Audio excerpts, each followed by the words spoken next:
Bom dia, CH, tudo bem? Espero que todos estejam bem. Estou feliz de estar com vocês aqui novamente. E vamos dar sequência na nossa série do estudo do livro de João. Nós temos visto nos últimos domingos a pregação expositiva de todo o livro. Mas antes de eu começar com a passagem de hoje, que é o capítulo 14, dos versículos 1 a 14, eu queria orar para a gente. Então, orem comigo, por favor. Senhor Deus, obrigado por esse dia. Ó Deus, nos ajude a enxergar nas suas palavras e ouvir nas suas palavras de hoje, Deus, a preciosidade e a essencialidade, Deus, que é o relacionamento com o Senhor, Deus. Isso é a coisa mais preciosa que podemos ter, mais do que qualquer bênção, mais do que qualquer satisfação, mais do que qualquer conquista que possamos ter nessa vida, Deus. Nada disso se compara com a supremacia, com a beleza e com o tesouro maior que é conhecer o Senhor, Deus. Que as suas palavras que o Senhor disse para os discípulos naquela ceia, Deus, venha tocar nossos corações aqui, Deus, e que são palavras ditas para nós também. Eu oro que sejamos transformados pelo seu Espírito e que o Senhor use cada uma das palavras aqui da sua palavra, Deus, que é vida e verdadeira, para tocar os corações de cada um aqui, apesar de mim, Deus. Eu peço por essas coisas, em nome de Jesus. Amém. Então, vamos para João, capítulo 14, versículos de 1 a 14. Eu vou ler para a gente. Não se perturbe o coração de vocês. Creiam em Deus, creiam também em mim. Na casa de meu pai há muitos aposentos. Se não fosse assim, eu teria dito a vocês: vou preparar lugar para vocês. E quando eu for preparar o lugar, voltarei e os levarei para mim, para que vocês estejam onde eu estiver. Vocês conhecem o caminho para onde eu vou. Disse-lhe Tomé: Senhor, não sabemos para onde vais, como então podemos saber o caminho? Respondeu Jesus: Eu sou o caminho, a verdade e a vida. Ninguém vem ao Pai a não ser por mim. Se vocês realmente me conhecessem, conheceriam também o meu Pai. Já agora vocês o conhecem e o têm visto. Disse Filipe: Senhor, mostra-nos o Pai, e isso nos basta. Jesus respondeu: Você não me conhece, Filipe, mesmo depois de eu ter estado com vocês durante tanto tempo? Quem me vê, vê o Pai. Como você pode dizer: mostra-nos o Pai? Você não crê que eu estou no Pai e que o Pai está em mim? As palavras que eu digo não são apenas minhas, ao contrário, o Pai que vive em mim está realizando a sua obra. Creiam em mim quando digo que estou no Pai e que o Pai está em mim. Ou pelo menos creiam por causa das mesmas obras. Digo a verdade: aquele que crê em mim fará também as obras que tenho realizado. Fará coisas ainda maiores do que estas, porque eu estou indo para o Pai. E eu farei o que vocês pedirem em meu nome, para que o Pai seja glorificado no Filho. O que vocês pedirem em meu nome, eu farei. Hoje eu vou estar trabalhando com a versão da NVI, então todos os versículos que tiverem apresentados são dessa versão. E se vocês repararem, no último domingo nós lemos o João capítulo 11, nós vimos o milagre da ressurreição de Lázaro, que era uma passagem difícil e ao mesmo tempo muito incrível, porque ela revela de forma intensa como é que Jesus era 100% homem e 100% Deus ao mesmo tempo. Nós vimos a humanidade de Jesus sofrendo e sentindo pela morte de um amigo querido, mas também nós vemos todo o poder de Deus e soberania que Jesus carregava ao ressuscitá-lo.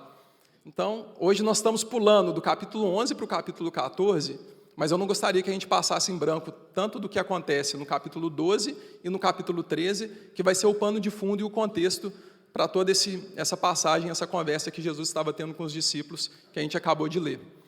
Então, só voltando, após a ressurreição de Lázaro, o clima de tensão e perigo da vida de Jesus intensificava cada vez mais. A conspiração para matar ele ganhava força. Os fariseus já haviam ordenado que os guardas do templo prendessem ele, caso ele fosse visto.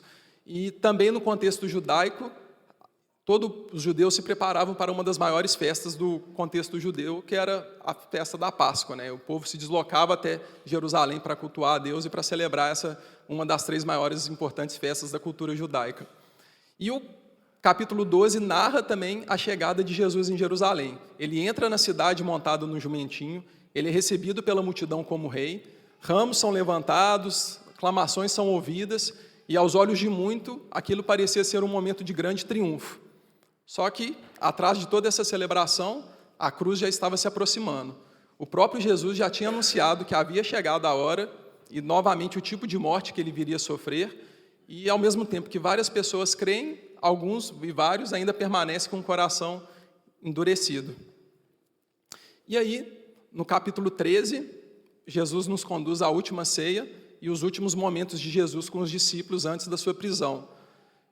A noite, começa como aquela cena de que Jesus ele levanta da mesa, ele coloca a toalha, lava os pés dos discípulos que estavam junto com ele, mas na medida que aquela jantar vai vir, eu não sei se alguém de vocês já viram a série do The Chosen, nesse episódio é particularmente muito legal, que dá para ter uma visão, uma imaginação de como era aquele contexto, de que estava naquele momento, e à medida que a ceia avança, o ambiente parecia estar cada vez mais pesado, porque Jesus ali anuncia que um dos discípulos iria trair ele, Judas recebe o pão e depois sai para trair ele.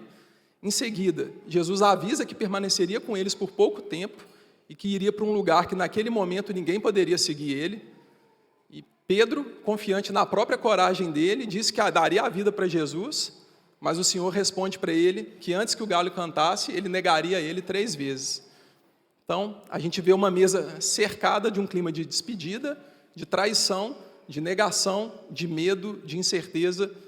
Os discípulos percebiam que algo estava prestes a acontecer, que Jesus ia partir, que alguém iria trair ele, Pedro ia fracassar, e nenhum deles compreendia o que estava para acontecer, de forma completa. E é no meio dessa noite carregada, dessa noite tensa, diante de homens confusos, com o coração profundamente abalado, que Jesus anuncia essas palavras que começam com a nossa passagem de hoje. Não se perturbe o coração de vocês. Creiam em Deus, creiam também em mim. Essa palavra que está destacada, perturbe, do grego significa turbar.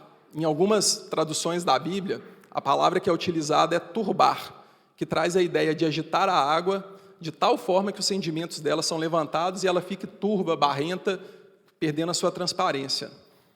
Interessante que, mesmo sendo Jesus, que estava prestes a sofrer a morte na cruz, ele que se compadecia dos discípulos, encorajando-os e dando a solução para todo o medo, tensão, ansiedade e a preocupação que eles estavam sofrendo. Muito provavelmente, a grande preocupação dos discípulos não era apenas com o que iria acontecer com Jesus, era o que ia acontecer com eles sem Jesus. Eles temiam perder o mestre, eles temiam perder o rumo. O que vai acontecer com a minha vida agora? Tudo isso aqui foi para nada. E é justamente para esses corações desorientados que Cristo diz: não se perturbe o coração de vocês. Creiam em Deus, creiam também em mim. Eu passei o errado aqui, era aqui mesmo. Depois eu chego aí. E na verdade é que nós conhecemos esse coração perturbado também. Nós não estávamos naquela sala com Jesus, mas frequentemente nós fazemos essas mesmas perguntas. Constantemente nós fazemos perguntas como: o que vai acontecer agora? Como que será o futuro? E se eu fracassar? E se eu não conseguir aquela promoção, conseguir aquela X quantidade de dinheiro? Eu estou formando agora, o que eu vou fazer da minha vida? Para mim, como que eu cuidarei e criarei de mais um filho que está a caminho? Será que eu ficarei solteiro para o resto da minha vida? E se as coisas não acontecerem como eu esperava? E assim como os discípulos naquele momento, muitas vezes nós construímos a nossa segurança naquilo que nós conseguimos ver e compreender. Enquanto tudo parece estar seguro, seguir o nosso planejamento, nós temos tranquilidade. Mas quando os planos são interrompidos, quando uma porta se fecha, quando chega uma doença, uma perda, uma notícia inesperada, o nosso coração se enche de medo. E a verdade é que Jesus, agora para esse slide, ele não diz aos discípulos que não havia motivo para tristeza. A cruz era real, a traição era real, a negação de Pedro de fato ia acontecer, a separação seria dolorosa, e o Jesus não minimiza o sofrimento e nem promete que eles compreenderiam imediatamente tudo que estava acontecendo. Em vez disso, o que ele faz? Ele direciona o coração deles para uma realidade maior. Creiam em Deus, creiam em mim. Em outras palavras, quando vocês não compreenderem os acontecimentos, confiem em quem eu sou. Por isso, a solução que o cristianismo oferece não passa pela mudança das nossas circunstâncias, mas sim por um relacionamento com Jesus. Eu vou repetir. A solução que o cristianismo oferece não passa pela mudança das nossas circunstâncias, mas sim por um relacionamento com Jesus. E é essa a ideia que Jesus vai repetir nessa passagem e é o tema central da nossa mensagem. A centralidade do relacionamento e conhecimento de Jesus. Esse é o ponto central de todo o cristianismo, conhecer pessoalmente a Deus. E o consolo e a esperança de Jesus para os discípulos é justamente o motivo que levou João a escrever o Evangelho. Nos últimos domingos nós temos falando isso, né? A exposição que João explica no capítulo 20, por que ele escreveu todo esse Evangelho para que nós creiamos que Jesus é o Cristo, o Filho de Deus, e crendo tenhamos vida em seu nome. João capítulo 20, versículo 31, é o que diz.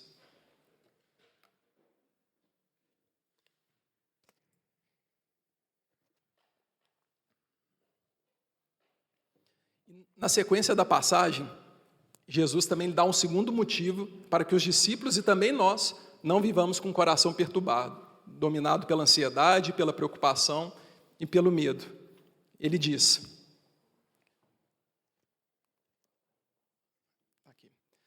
vou preparar lugar para vocês, e quando eu for e preparar lugar, voltarei e os levarei para mim, para que vocês estejam aonde eu estiver. E numa leitura apressada, essa expressão pode causar alguma estranheza, né? O que será que Jesus queria dizer que iria preparar um lugar? Será como alguém como nós, né, que precisamos voltar para casa, organizar ela, deixar tudo arrumado antes de chegar alguma visita, chegar algum convidado? E a verdade era justamente o contrário. Jesus não estava indo limpar nenhuma desordem na casa do Pai. Ele estava indo tratar da nossa desordem. O problema não estava na casa de Deus. Era o nosso pecado que nos impedia de entrar e permanecer na presença de um Deus santo. Por isso, o lugar que seria preparado por meio do que Jesus estava prestes a realizar seria na cruz. O caminho até a casa do Pai passaria pelo Calvário. Jesus iria carregar a nossa culpa, sofrer a condenação que nós merecíamos sofrer e beber o cálice que deveria ser destinado a nós. Nós, por esforço próprio, pelos nossos próprios méritos, jamais conseguiríamos entrar e desfrutar da presença do Deus Criador de todo o universo. Mas Jesus foi na cruz remover aquilo que nos separava do Pai. Por meio da sua morte e ressurreição, ele abriu um caminho para que pecadores fossem perdoados, reconciliados com Deus e recebidos na sua presença. Então, quando Jesus diz que vai preparar um lugar, ele não está apenas falando sobre um destino futuro. Ele está anunciando que faria tudo o que fosse necessário para nos levar até lá. A cruz é o caminho pelo qual Cristo prepara pecadores para a casa do Pai e abre a casa do Pai para os pecadores.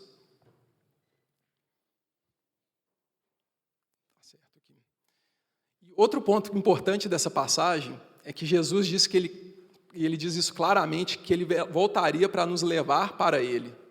E tem algum debate teológico aprofundando um pouquinho nessa passagem, né, sobre o que Jesus estava dizendo quando ele voltaria. Será que ele estava falando dele, da ressurreição dele após os mortos? Ou será que seria essa volta, a segunda vinda de Jesus? Ou ainda, será que ele está falando do envio do Espírito Santo, que estava prestes a ser enviado na sequência dos fatos e que habitaria em nós? E, apesar desse debate teológico, né, a verdade é que esses três pontos são verdades bíblicas. De fato, Jesus ressuscitaria dos mortos. Também, ele prometeu que enviaria o Espírito Santo, né, o conselheiro, que é o que o versículo 15 e adiante do próprio capítulo 14 diz. Eu vou ler essa passagem. Se vocês me amam, obedecerão aos meus mandamentos, e eu pedirei ao Pai, e ele dará a vocês outro conselheiro para estar com vocês para sempre, o Espírito da verdade. O mundo não pode recebê-lo, porque não o vê nem o conhece, mas vocês os conhecem, pois ele vive com vocês e estará com vocês. Não deixarei órfãos, voltarei para vocês. Então, Jesus ressuscitaria, Jesus enviaria o Espírito Santo, e também é uma verdade bíblica acerca da segunda vinda de Jesus, que é o que vemos explicitamente em passagens como Mateus 24, capítulo 30, Apocalipse 1, 7, e, enfim. Mas o mais interessante e a centralidade dessa fala de Jesus é que esse lugar que Jesus preparou para os que creem nele tem um foco não no lugar em si, mas na presença de Jesus. Jesus disse que nos levará para ele. E até parafraseando o John Piper, né, a essência do céu, ele não é um fato de ser um lugar que vai ser sem dor, sem sofrimento, sem morte, que são verdades, mas sim a presença imediata de Jesus. A essência do céu é a presença imediata de Jesus. E essa é a grande promessa que Jesus está falando. A vida eterna é o conhecimento e relacionamento pessoal com Jesus. João 17, 3. Essa é a vida eterna, que te conheçam, o único Deus verdadeiro, e a Jesus Cristo, a quem enviaste. De novo, nós vemos que a centralidade do Evangelho e do cristianismo não é a mudança das circunstâncias, um lugar ou coisas melhores, mas sim o relacionamento e presença de Deus. Jesus disse que Ele nos levará para Ele. E o que faz do céu o paraíso não é o local, é a presença e relacionamento com Deus. Vamos ver um pouquinho disso lá em Jeremias, capítulo 9, versículo 23 a 24. Assim diz o Senhor: não se glorie o sábio em sua sabedoria, nem o forte em sua força, nem o rico em sua riqueza. Mas quem se gloriar, glorie-se nisso, em compreender-me, em conhecer-me, pois eu sou o Senhor, e ajo com lealdade, com justiça, com retidão sobre a terra, pois é dessas coisas que eu me agrado, declara o Senhor. Vou ficar redundante ao longo do dia. O ponto central do cristianismo é que a nossa satisfação de conhecer dele é muito maior e muito melhor do que qualquer sabedoria, do que força, do que riqueza do mundo. É isso que Jeremias está falando. Se a gente perguntasse, né, isso é curioso, porque se a gente pergunta para algumas pessoas, por que Jesus veio então à Terra, né? E muitos vão falar, Jesus veio para nos ensinar como viver a vida, Ele veio para morrer pelos nossos pecados, Ele veio para nos ensinar sobre o amor. Mas tudo isso é verdade, mas se a gente perguntar para Jesus por que Ele veio, veremos que essas respostas erram um ponto principal. Até mesmo cristãos, né, quando elas se dizem cristãos, falam que vão ao culto, que louvam a Deus. Por que vocês fazem isso, né? Eles vão falar que a gente faz, né? A gente busca a ajuda de Deus e consegue a ajuda de Deus, a gente busca inspiração quando lê a Bíblia, mas Jesus diria: você errou o ponto. Eu vim, eu morri na cruz, eu ressuscitei e estou assentado à direita de Deus para que você possa conhecê-lo. É o conhecimento. De novo, João 17, 3. Essa é a vida eterna, que te conheçam, o único Deus verdadeiro, e a Jesus Cristo, a quem enviaste. A coisa mais preciosa que Jesus nos apresenta é a sua presença, a comunhão e o conhecimento relacional com Ele. E esse será o supremo prazer que todos os filhos de Deus desfrutarão por toda a eternidade. O conhecimento, relacionamento com Deus, que é muito melhor do que qualquer força, saúde, sabedoria, dinheiro, qualquer prazer que a gente consiga obter nessa vida. Então vamos seguir a passagem, né? Dando sequência, depois de Jesus consolar os discípulos com a promessa acerca da casa do Pai e que voltaria para levar eles, Jesus afirma: vocês conhecem o caminho para onde vou? E o Tomé, com a sinceridade habitual dele, pergunta, né? Senhor, não sabemos para onde vais, como podemos saber o caminho? Então, Tomé, para ele era mais importante conhecer o destino, para depois saber qual que é a rota para chegar até esse destino, né? Só que Jesus, de novo, ele estava prestes a mostrar que o caminho para o Pai não é uma direção, não é um mapa que a gente segue, ou um conjunto de passos que a gente tem que cumprir para conseguir chegar até lá. E essa pergunta de Tomé, ela abre espaço para uma das declarações mais profundas de todo o Evangelho, no qual Jesus revelará que o caminho não é, em primeiro lugar, algo em que conhecemos, mas, na verdade, em alguém em quem confiamos. Respondeu Jesus. João 14, a gente chega nos versículos 6 e 7. Eu sou o caminho, a verdade e a vida. Ninguém vem ao Pai a não ser por mim. Se vocês realmente me conhecessem, conheceriam também o meu Pai. Já agora, vocês o conhecem e têm o visto. Eu sou o caminho, a verdade e a vida. é uma das falas mais conhecidas e marcantes de Jesus. Ele não é um atalho ou um caminho ou um guia para que a gente chegue em algum local. A pergunta do Tomé é um tanto quanto utilitarista. Muitas vezes ela é explorada por igrejas ou pessoas que apresentam Jesus como um meio para se alcançar alguma coisa que a gente possa desejar mais do que o próprio Jesus. E, de novo, eu repito, a promessa de Jesus é um relacionamento pessoal com Ele. Alguns intérpretes, destrinchando essa fala de Jesus, eles entendem que toda essa declaração deve ser lida principalmente como se fosse apenas uma resposta da pergunta de Tomé sobre qual seria o caminho, né?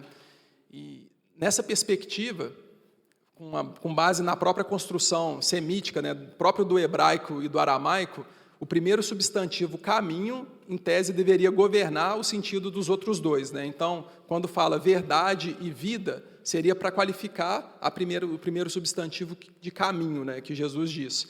Então, essa frase, para alguns desses intérpretes, deveria ser interpretada como: eu sou o caminho verdadeiramente e vivo. Eu sou o caminho verdadeiro e vivo, né? Então, nessa leitura, verdade e vida teria função para explicar e reforçar o significado de Jesus como caminho. Ele é o caminho que não engana, porque é verdadeiro, e o caminho que conduz à vida, porque é vivo e comunica a vida. Mas, refletindo um pouco sobre o texto, né, eu entendo que faz muito sentido essa explicação, porque reforça o valor que Jesus tem de si mesmo como o caminho verdadeiro que conduz à vida, e reforça um pouco o contexto da resposta de Jesus para Tomé, né, que visava justamente explicar qual que é o caminho, então. Mas eu acredito que todas as outras afirmações que Jesus faz de si mesmo ao longo de todos os evangelhos também podem enfatizar a importância e até mesmo a independência interligada da natureza de Jesus dessas três falas, sabe? Dessas três palavras. Eu acho que Jesus também poderia estar dizendo que Ele é o caminho, a verdade e a vida. Então, queria a gente destrinchar um pouquinho por que pode ser tanto o caminho, a verdade e a vida. Vamos lá. Então, pensando em Jesus como caminho, ele não é como se fosse um guia, que nem a gente disse, como o papel dele fosse abrir no meio de uma mata para a gente poder percorrer esse caminho depois que ele abriu o caminho e está limpo agora. Ele é muito mais do que a estrada. Jesus, sendo o caminho, ele é a própria presença de Deus, e não apenas um atalho para chegar em algum lugar diferente dele. A gente vê isso em Hebreus, capítulo 10. Portanto, irmãos, temos plena confiança para entrar no lugar santíssimo, pelo sangue de Jesus, por um novo e vivo caminho que Ele nos abriu por meio do véu, isso é, do seu corpo. Jesus também é a verdade, pois Ele não reivindica apenas ser portador da verdade, Ele simplesmente fala, Ele é a própria verdade. E era impossível nos relacionarmos com Deus se não for através de Jesus, que é a verdade. Não sei se vocês se lembram, né? Na conversa com a mulher samaritana, Jesus reforça o tipo de adoração que agrada a Deus. E essa adoração ela passa por uma adoração em espírito e em verdade.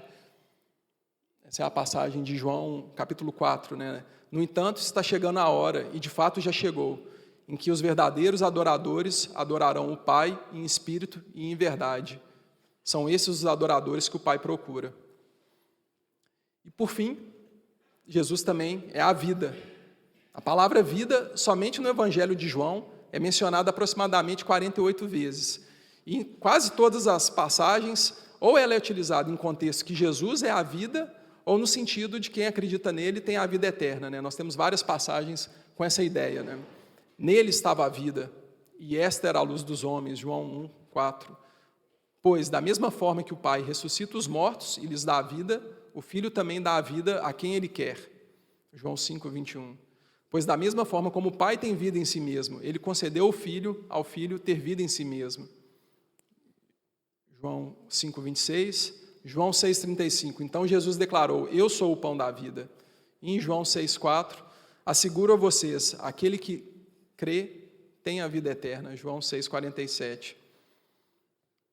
E a introdução do livro do João começa justamente apresentando Jesus como Criador e originador de toda a vida. No princípio, era aquele que é a palavra, ele estava com Deus, isso é Jesus, ele era Deus, ele estava com Deus no princípio, todas as coisas foram feitas por intermédio dele, Sem ele, nada do que existe teria sido feito. Nele estava a vida, e esta era a luz dos homens. Então, essa vida que Jesus está falando é muito mais do que o simplesmente existir. A criação de Deus, de fato, é uma dádiva original, mas a verdadeira vida que Jesus promete só é possível através de um relacionamento. Vocês lembram quando Jesus conversou com Nicodemos e ele disse que ele precisava nascer de novo? Novamente, a solução que Jesus oferece passa por um relacionamento com ele. Ao crermos em Jesus, recebendo como único caminho a verdade e a vida, nós recebemos uma vida nova e nós deixamos apenas de existir e passamos a ser recebidos como filhos de Deus. É o que diz em João, capítulo 1, versículo 12 a 13. Contudo, aos que o receberam, aos que o creram em seu nome, deu-lhes o direito de se tornarem filhos de Deus, os quais não nasceram por descendência natural, nem pela vontade da carne, nem pela vontade de algum homem, mas nasceram de Deus. E aí, só de um comentário também do livro de João, tem essa meditação de um monge alemão, que é o Thomas de Kempis, ele faz uma reflexão sobre essa citação de Jesus, que eu vou ler para a gente também. Siga-me, eu sou o caminho, a verdade e a vida. Sem o caminho, não há como ir. Sem a verdade, não há como saber. Sem a vida, não há como viver. Eu sou o caminho que você deve seguir, a verdade que você deve crer, a vida pela qual você deve esperar. Eu sou o caminho inviolável, a verdade infalível, a vida sem fim. Eu sou o caminho mais reto, a verdade soberana, a vida verdadeira, vida abençoada, vida incriada. Dando sequência, mesmo com as respostas de Jesus, os discípulos ainda não estavam entendendo o ponto. Filipe questiona Jesus: Senhor, mostra-nos o Pai, isso nos basta. E de novo a resposta de Jesus é autoexplicativa, evidenciando que Jesus e o Pai são um só. Jesus respondeu: Você não me conhece, Filipe? Mesmo depois de eu ter estado com vocês durante tanto tempo, quem me vê, vê o Pai. Como você pode dizer, mostra-nos, Pai? Você não crê que eu estou no Pai e o Pai está em mim? As palavras que eu digo não são apenas minhas, ao contrário, o Pai que vive em mim está realizando a sua obra. Creiam em mim quando digo que estou no Pai e que o Pai está em mim. Ou pelo menos creiam por causa das mesmas obras. De novo, Jesus aponta para o relacionamento com Jesus, com Deus, como a centralidade.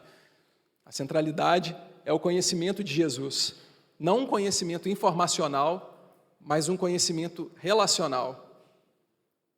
Jesus disse para Filipe que ele estava com ele esse tempo todo e ainda assim ele não o conhecia. Isso serve como alerta para a gente.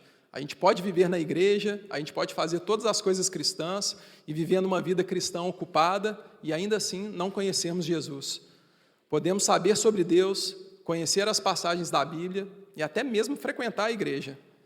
Mas todas essas passagens deixam claro que existe uma diferença grande entre um conhecimento informacional, só informações, quanto um conhecimento pessoal, relacional. E conhecer Jesus como Deus só seria possível com o envio do Espírito Santo, que é a promessa que Jesus deixou no final do capítulo. Então, como essa passagem não vai ser abordada para o Jeff na semana que vem, eu só vou entrar um pouquinho nela, porque acho que ele ia compreender tudo o que estava acontecendo. Que, de fato, a gente percebe que o conhecimento dos discípulos ainda era um pouco limitado, porque eles ainda não haviam recebido o Espírito Santo. Em João, capítulo 14, 2 versículos depois que a gente termina, Jesus diz: E eu pedirei o Pai, e Ele dará a vocês outro conselheiro para estar com vocês para sempre, o Espírito da verdade. O mundo não pode recebê-lo, porque não o vê nem o conhece. Mas vocês o conhecem, pois Ele vive com vocês e estará com vocês. E nesse dia, quando o conselheiro, ou seja, o Espírito Santo, fosse enviado, Jesus diz que, versículo 20, naquele dia compreenderão que eu estou em meu Pai, vocês em mim e eu em vocês. Ou seja, ainda que a gente se esforce para conhecer a Deus, nós precisamos dele habitando em nós para que verdadeiramente vejamos em Jesus toda a glória de Deus. Eu não sei se alguém de vocês já fez essa pergunta alguma vez, mas eu me lembro, quando novo, pesquisando, querendo entender sobre Jesus, e pensava, não seria muito mais fácil acreditar em Deus se Ele simplesmente aparecesse diante de nós e a gente pudesse ver Ele? Mas a gente acabou de ver que foi exatamente isso que aconteceu. Deus se fez homem, habitou entre nós. Filipe caminhou com Jesus, ouviu os ensinamentos, presenciou os milagres, ele viu Jesus multiplicar os pães, ele viu Jesus abrir os olhos de cegos, ressuscitar mortos, e ainda assim não havia compreendido plenamente o que estava diante dele. Por isso que Jesus diz, você não me conhece, Filipe, mesmo depois de eu ter estado com vocês durante tanto tempo? E isso revela uma coisa muito profunda dessa pergunta, que ela mostra que o nosso problema não é falta de evidências, o nosso problema tampouco é uma cegueira dos olhos que a gente não consegue ver. O que nos impede de nos conhecermos e crer em Jesus é uma cegueira de coração. E essa cegueira de coração, somente o próprio Deus, por meio do Espírito Santo, que é capaz de curar. Não tem nenhuma eloquência, nenhuma palavra humana, nenhuma dom natural que consiga abrir os olhos do coração. Somente Deus pode fazer isso. E é o Espírito Santo que transforma o coração, que ilumina o nosso entendimento, que nos dá a capacidade de contemplar a glória e as maravilhas de Deus que são reveladas em Jesus. E essa aqui já é a minha primeira oração, que se tem alguém de vocês que está ouvindo essa mensagem e ainda não enxergou em Jesus como um relacionamento com Ele, e o relacionamento com Ele como o maior tesouro que a gente pode ansiar, eu clamo para Deus que Ele envie o seu Espírito e transforme o seu coração. E eu oro para que você ore assim com Deus, peça para Ele, confiante na promessa, que Ele mesmo vai responder. Jesus diz isso em Lucas, no capítulo 11, versículo 13. Se vocês, apesar de serem maus, sabem dar boas coisas aos seus filhos, quanto mais o Pai está nos céus, dará o Espírito Santo a quem o pedir. Eu convido, faça essa oração, peça a Deus, e pela misericórdia e graça que Ele tem, Ele é capaz de transformar o coração, algo que, pelo nosso esforço próprio, nós jamais conseguimos fazer. Com isso, finalmente a gente chega na parte final da passagem, que é dos versículos 11 ao versículo 14.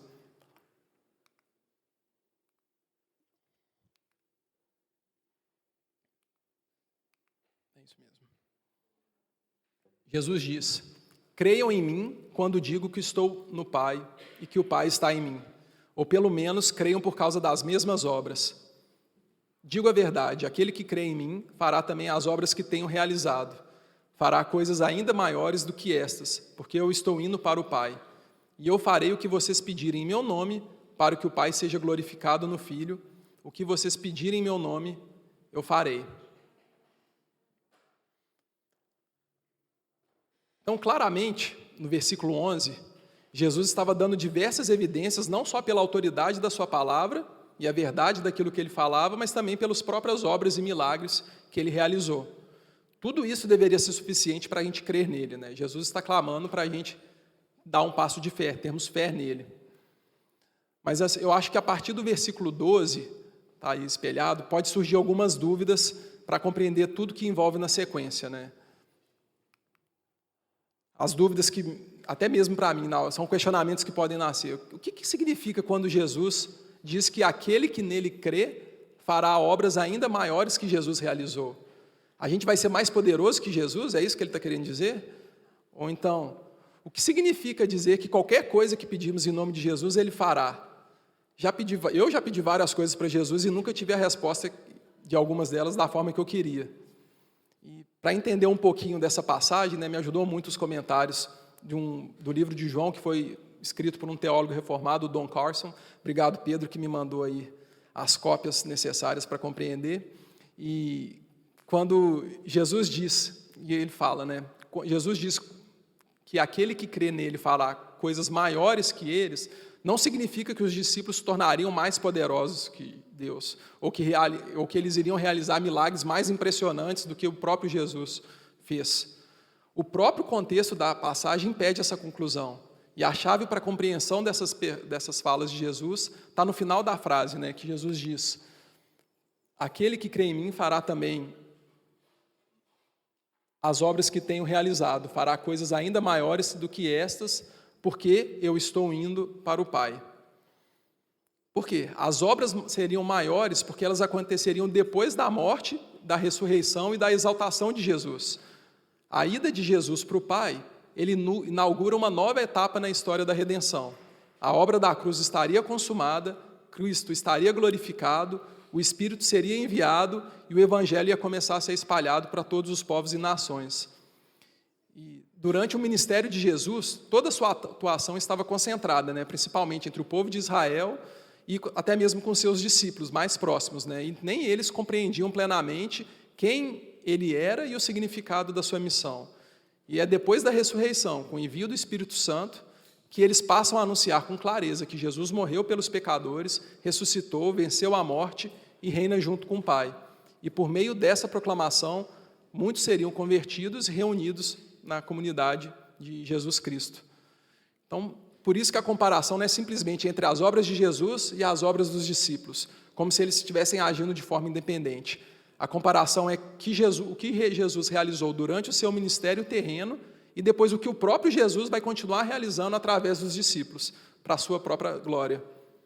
Isso fica claro quando Jesus acrescenta no versículo 14: o que vocês pedirem em meu nome, eu farei. É Ele que faz. Percebem? Os discípulos pedem e Jesus diz: eu farei. Então, a força das obras maiores não estão nos discípulos, mas no Cristo ressuscitado, agindo por meio deles, pelo poder do Espírito Santo. E outra coisa importante, pedir em nome de Jesus também não significa acrescentar uma expressão mágica no final da oração. Eu tenho esse hábito, a Manu, a gente vai orar junto em casa, ela já nem termina a oração, ela ora em todas essas coisas em nome de Jesus, amém. Não é isso que Jesus está falando, não é uma expressão mágica. Se tem uma coisa que o cristianismo não é uma verdade esotérica, cheio de forças e misticismos, não é nada disso. Pedir em nome de Jesus significa pedir de acordo com quem Jesus é, com a sua vontade, sua missão, seus propósitos. São orações voltadas para a glória de Deus. Então a gente não pode ser ingênuo de querer interpretar essa passagem quando Jesus diz que, ao pedir em nome de Deus, Ele fará, como se fosse uma promessa ampla e restrita para a satisfação de todas as nossas vontades. E muito menos a gente pode dar como resposta, como infelizmente também muitas igrejas às vezes pregam dessa forma, que a não obtenção dessas respostas de alguma oração é por ela ter sido feita por falta de fé. O próprio Tiago, no capítulo 14, adverte que muitas das nossas orações não são respondidas, pois o foco delas é o nosso próprio prazer. Lembrem comigo: vocês cobiçam coisas, mas não as têm, matam e invejam, mas não conseguem obter o que desejam. Vocês vivem a lutar e fazer guerras. Não têm porque não pedem, e quando pedem, não recebem, pois pedem pelos motivos errados, para gastarem seus prazeres. Não me entendam mal, é claro que Deus é bom, Ele responde inúmeros desejos dos nossos corações. Aqui na CH, eu acho que a gente poderia e até deveria, talvez, parar um momento para agradecer o tanto de respostas de orações que nós temos testemunhados ao longo de todos esses anos. Mas quando a gente lê passagens como essa, sobretudo diante do contexto do capítulo e dos diálogos que Jesus tem, nós temos que lembrar novamente que o tesouro maior que Jesus oferece, e de fato é o maior tesouro e alegria que nós podemos ter, decorrem do nosso relacionamento com Jesus. Paulo compreendeu isso bem. Em Filipenses 3, ele diz que querer conhecer a Cristo, o poder da ressurreição e até mesmo participar dos seus sofrimentos, tornando como Ele em sua morte. Seguir a Cristo, de fato, significa renunciar várias coisas que a gente pode imaginar como sendo as coisas mais preciosas para a gente. Mas ela não é uma renúncia estoica ou uma renúncia masoquista que eu quero abrir e sofrer. Ela é uma renúncia em prol de uma alegria muito maior, que é conhecer e se relacionar com Cristo. É isso que Paulo fala no capítulo em Filipenses 3. O que para mim era lucro, passei a considerar como perda, por causa de Cristo. Mais do que isso, considero tudo como perda. Considero com a suprema grandeza do conhecimento de Cristo Jesus, meu Senhor, por quem perdi todas as coisas. Eu as considero como esterco para poder ganhar a Cristo. E ser encontrado nele, não tenho a minha própria justiça que procede da lei, mas a que vem mediante a fé em Cristo. A justiça que procede de Deus se baseia na fé. Quero conhecer a Cristo, o poder da sua ressurreição e a participação em seus sofrimentos, tornando-me como Ele em sua morte, Parafraseando a passagem que a gente leu agora há pouco de Jeremias, o ponto central do cristianismo é que a satisfação de conhecer a Deus é muito maior do que a satisfação de ser a pessoa mais sábia, mais rica ou mais forte do mundo. Então, se a gente pudesse responder de forma objetiva essas perguntas que a gente levanta dessa passagem final, né? O que significa quando Jesus diz que aquele que nele crê fará obras ainda maiores que Jesus realizou? Nós seremos mais poderosos que ele? Nós não somos mais poderosos que Jesus. As obras são maiores porque acontecem depois da sua obra estar consumada. É o próprio Jesus Cristo ressuscitado que continua agindo por meio da sua igreja, no poder do Espírito, levando o evangelho às nações, salvando pecadores e glorificando o Pai.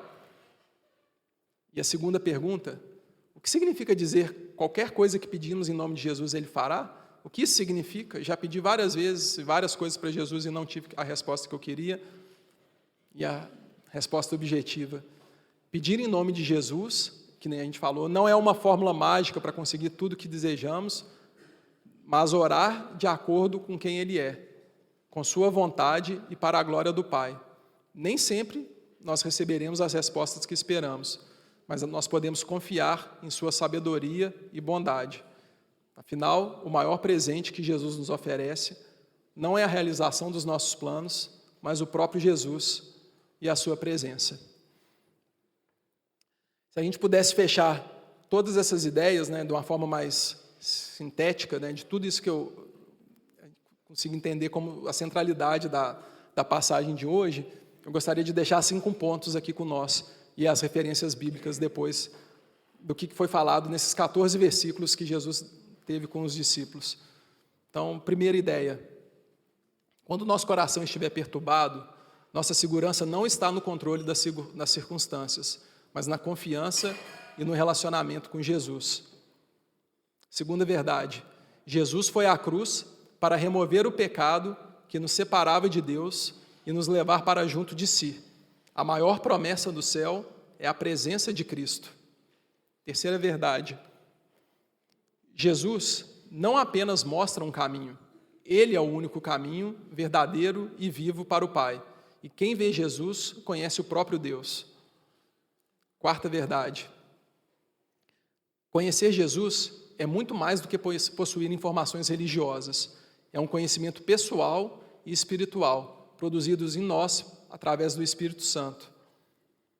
E a quinta verdade: o maior tesouro do Evangelho não são as bênçãos que Jesus pode nos dar, mas o próprio Jesus. Vida eterna é conhecer Ele, estar com Ele e desfrutar para sempre da sua presença. E por fim, só para deixar como um recurso adicional para a gente refletir,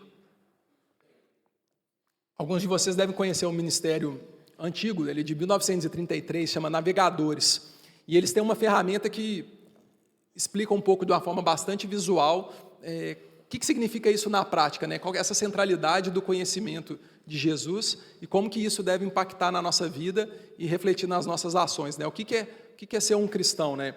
E esse diagrama ele é muito legal, que é um desenho aí do ministério, né? Ele só exalta a centralidade de Cristo como centro da vida de todo cristão, né? O que nós temos mais de precioso é esse relacionamento com Jesus.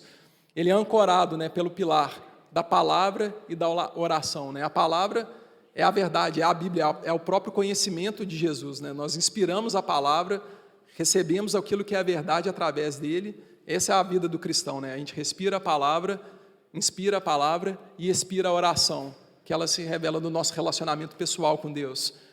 E das colunas horizontais, né? O que isso deveria reproduzir? Reproduzir o testemunho a gente vê todo dia aqui na bênção final, quando o Jader traz, né? Da grande comissão, de nós anunciarmos o Evangelho para todas as nações e compartilhar dessa alegria, mas também da comunhão com os santos, né? Jesus diz que Ele é a videira e nós somos os ramos, né? Não é o ramo, né? Nós estamos em comunidade, conectados no corpo, né? Então, isso gera uma repercussão nos nossos relacionamentos, da nossa comunidade. E, por fim, eles colocam esse arco do cristão obediente em ação como que isso manifesta toda essa verdade da nossa vida prática, né? Através dos nossos relacionamentos, da forma que fazemos negócios, dos nossos valores, as nossas as nossas amizades, as nossas palavras que falamos, né? A gente vê que é um movimento de dentro para fora, né? Nós não chegamos até Cristo por praticar certas condutas, né? Então, se alguém de vocês, ele é um recurso útil para tanto sintetizar diversas ideias do cristianismo, mas também para compartilhar a nossa fé. Então, se alguém tiver interesse depois de pegar mais explicações, eu deixei até o QR Code aqui também, para que você pode escanear e tem todo em português o que significa cada um dessas palavras aí do diagrama da roda. Mas com isso eu queria encerrar e orar para a gente. Orem comigo.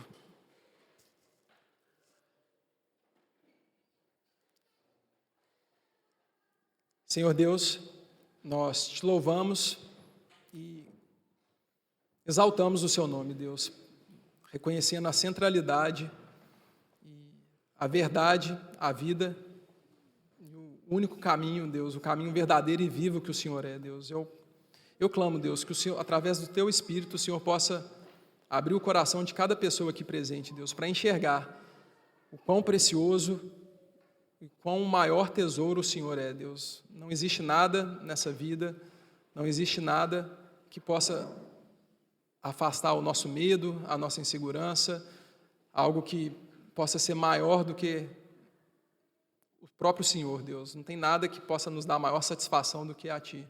Para cada coração aqui ansioso, Deus, com medo, preocupado, eu clamo, Deus, para que nós possamos ouvir as mesmas palavras que o Senhor disse aos discípulos, para que creiamos em Ti, Deus. Nós precisamos do Senhor e desse relacionamento com o Senhor para encher a nossa vida de propósito, de alegria e de verdade, Deus. Conhecer o Senhor é o nosso anseio e é isso que nós queremos fazer a vida eterna, Deus. Em 14 versículos, tanta coisa profunda para ser destrinchada e compreendida do Senhor, Deus. A eternidade não será nada, Deus, não será entediante, será glorioso, Deus, passar com o Senhor e desfrutar e aprender e conviver contigo, Deus. Nos ajude a fazer isso, ainda que de forma falha, nas nossas vidas, enquanto somos apenas peregrinos nessa vida, Deus, mas queremos ser fiéis e revelar e experimentar do Senhor nessa vida e por toda a eternidade, Deus. Eu oro por essas coisas, em nome de Jesus. Amém.